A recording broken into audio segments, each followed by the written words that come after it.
فوج بظاہر خاموشی سے سن رہی تھی، لیکن اس کے اندر اشتعال نے طوفان بپا کر رکھا تھا۔ سالار نے حقائق پر پردہ ڈال کر فوج کے جذبات کو مشتعل کر دیا اور فوج نعرے لگانے لگی، ہم غلام نہیں بنیں گے، صلاح الدین ایوبی زندہ نہیں رہے گا۔ ایک شور تھا جو زمین و آسمان کو ہلا رہا تھا۔ سیف الدین کے کیمپ کی بھی کیفیت جذباتی تھی، وہ بھی اپنی فوج کے جذبات کو بھڑکا رہا تھا۔ سیف الدین نے کہا، ہم اس وقت حملہ کریں گے جب صلاح الدین ایوبی کی فوج کا دم خم ٹوٹ چکا ہو، پھر ہماری منزل دمشق ہوگی، دمشق میں بے انداز دولت ہے جو تمہاری ہوگی۔ ادھر لشکروں اور فوجوں کی باتیں ہو رہی تھیں، ادھر سلطان صلاح الدین ایوبی کے کیمپ میں 6 8 8 10 10 چھاپہ ماروں کے حساب سے سکیمیں بن رہی تھیں۔ سلطان صلاح الدین ایوبی نے اپنی فوج سے کوئی خطاب نہیں کیا، کوئی جوشیلی تقریر نہیں کی۔ اس کی نظر اس زمین پر تھی جس پر اسے لڑنا تھا۔ اس زمین کے خد و خال سے وہ زیادہ سے زیادہ جنگی فائدہ اٹھانا چاہتا تھا۔ اس نے جو بات بھی کی اپنے سینئر اور جونیئر کمانڈروں سے کی، اور وہ بھی حقیقت کی بات کی۔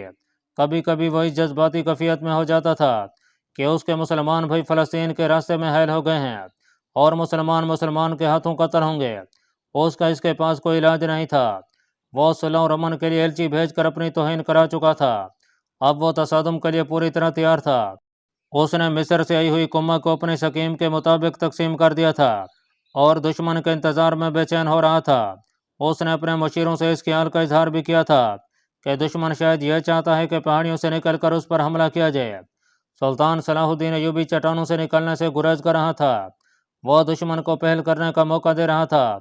وہ اگر چاہتا تو اپنے چھاپے ماروں سے دشمن کے کیمپوں میں تباہی مچا سکتا تھا، یہ اس کا خصوصی طریقہ جنگ تھا، لیکن اس نے چھاپہ ماروں کو بھی استعمال نہ کیا۔ وہ دشمن کی چال اور حرکت دیکھ رہا تھا۔ ناظرین، دمشق میں نور الدین زنگی مرحوم کی بیوہ نے اپنا ایک اور محاذ کھول رکھا تھا۔ جب سے سلطان صلاح الدین ایوبی دمشق سے نکلا تھا، اس عظیم عورت نے لڑکیوں کی ایک رضاکار فوج تیار کرنی شروع کر دی تھی۔ لڑکیوں کو زخموں کو میدان جنگ سے اٹھانے، خون روکنے اور ابتدائی مرہم پٹی کی تربیت دی جاتی تھی، لیکن زنگی کی بیوہ انہیں تیز زنی، تیر بازی اور تیر اندازی کی بھی تربیت دے رہی تھی۔ اس مقصد کے لیے اس نے چند ایک تجربہ کار مرد اپنے ساتھ رکھے ہوئے تھے۔ اسے معلوم تھا کہ سلطان صلاح الدین ایوبی محاذ پر عورت کی موجودگی کو پسند نہیں کرتا، اور یہ تو سوچا بھی نہیں جا سکتا کہ وہ لڑکیوں کو فوج میں شامل کرے گا۔ اس کے باوجود زنگی کی بیوہ لڑکیوں کو جنگی تربیت دے رہی تھی۔ وہاں کیفیت یہ تھی کہ کسی کو یہ کہنے کی ضرورت ہی محسوس نہیں ہوتی تھی کہ وہ اپنی بیٹی کو مرہم پٹی وغیرہ کی تربیت کے لیے بھیجا کرے۔ لوگ اپنی بیٹیوں کو تربیت کے لیے بھیج کر فخر محسوس کرتے تھے۔ 10 12 سال کی عمر کے بچے اپنے طور پر لکڑی کی تلواریں بنا کر تیز زنی کرتے رہتے تھے۔ زنگی کی بیوہ کی فوج میں 4 لڑکیوں کا اضافہ ہوا۔ ان میں ایک تو فاطمہ تھی، جسے سلطان صلاح الدین ایوبی کا ایک چھاپہ مار جاسوس حران سے بلکہ گمشتگین کے حرم سے نکال لایا تھا۔ دوسری موصل کے خطیب ابن المخزوم کی بیٹی سائقہ تھی۔ باقی 2 وہ لڑکیاں تھیں جنہیں حلب سے گمشتگین کے پاس تحفے کے طور پر بھیجا گیا تھا۔ انہیں سالار شمس الدین اور سالار شاد بخت نے قرآن کے قاضی کو قتل کر کے وہاں سے نکالا تھا۔ یہ حمیرہ اور سحر تھیں۔ یہ سلطان صلاح الدین ایوبی کے پاس محاذ پر پہنچی تھیں، جہاں سے انہیں دمشق بھیج دیا گیا تھا۔ ایسی بے ٹھکانہ لڑکیوں کو نور الدین زنگی کی بیوی کے سپرد کر دیا جاتا تھا۔ یہ چاروں اس کے پاس پہنچیں تو انہوں نے وہاں لڑکیوں کو تربیت حاصل کرتے دیکھا۔ یہی ان کی خواہش تھی جو فوری طور پر پوری ہو گئی۔ انہوں نے زنگی کی بیوہ کو اپنی آپ بیتی سنائی۔ وہ انہیں ان لڑکیوں کے سامنے لے گئی اور انہیں کہا کہ وہ تمام لڑکیوں کو تفصیل سے سنائیں کہ دشمن کے قبضے میں ان پر کیا گزری ہے۔ چاروں نے اپنی کہانی سنائی۔ خطیب کی بیٹی سائقہ ذہنی طور پر زیادہ مستعد اور ہوشیار تھی۔ اس نے لڑکیوں سے کہا، عورت قوم کی آبرو ہوتی ہے۔ تم نے ان 2 لڑکیوں سے سن لیا ہے کہ جو علاقے صلیبیوں کے قبضے میں ہیں، وہاں صلیبی مسلمانوں کے ساتھ کیسا ہولناک سلوک کر رہے ہیں۔ اگر ہم نے خون کی قربانی دینے سے گریز کیا تو صلیبی ہمارے آقا بن کر رہیں گے۔ انہوں نے ہمارے بہت سے عمرا کو خرید لیا ہے۔ اب صلیبی بھی تمہارے دشمن اور مسلمان عمرا بھی تمہارے دشمن ہیں۔ اگر تم فتح حاصل کرنا چاہتی ہو تو انتقام کے جذبے کو زندہ و پائندہ رکھو۔ میرے والد محترم کہا کرتے ہیں کہ جو قوم ان معصوموں کو فراموش کرا دیتی ہے جو کفار کی بربریت کا شکار ہوئے تھے، وہ زیادہ دیر زندہ نہیں رہ سکتی۔ میری بہنوں، میں محترم سلطان صلاح الدین ایوبی کی مرید ہوں، لیکن مجھے ان کا یہ اصول پسند نہیں کہ عورت محاذ پر نہ جائے۔ انہوں نے جو سوچا ہے ٹھیک ہی سوچا ہے۔ لیکن عورت کو کمزور سمجھا جا رہا ہے۔ ہم مردوں کے دوش بدوش لڑیں گے اور فوج کی کمی پوری کریں گے۔ میں موصل میں جاسوسوں کے گروہ میں رہی ہوں۔ میں اس محاذ پر لڑ کر رہی ہوں۔ یہ میرے والد محترم کی غلطی تھی کہ انہوں نے جذبات میں آ کر ولی موصل پر اپنے اصل خیالات کا اظہار کر دیا۔ اگر وہ پکڑے نہ جاتے تو وہاں ارادے کچھ اور تھے۔ ہم وہاں تباہ کاری نہ کر سکے اور ہمیں وہاں سے نکلنا پڑا۔ ان چاروں لڑکیوں کی آپ بیتی اور سائیکا کی باتوں نے لڑکیوں کے جذبات کی شدت میں اضافہ کر دیا۔ ان میں سے 400 لڑکیاں تربیت حاصل کر کے تیار ہو چکی تھیں۔ انہیں محاذ کے لیے روانہ کیا جانے لگا۔ چاروں لڑکیوں نے چند دنوں میں کچھ تربیت حاصل کر لی تھی۔ انہیں روک لیا گیا، لیکن ان میں انتقام کا جذبہ اتنا زیادہ تھا کہ وہ اسی جیش کے ساتھ محاذ پر جانے کی ضد کرنے لگیں۔ فاطمہ، حمیرہ اور سحر کی ضد اتنی سخت تھی کہ تینوں رو پڑیں۔ ان کی آنکھوں میں خون اترا ہوا تھا۔ زنگی کی بیوہ نے انہیں بھی 400 کے اس جیش میں شامل کر لیا۔ ان کے ساتھ 100 مردوں کو بھیجا گیا۔ یہ رضاکار تھے۔ انہوں نے لڑنے کی تربیت حاصل کر لی تھی۔ ان کا کمانڈر حجاج ابو وقاص تھا۔ اللہ پاک کمی بیشی معاف فرمائے۔ اللہ آپ کا حامی و ناصر ہو، آمین۔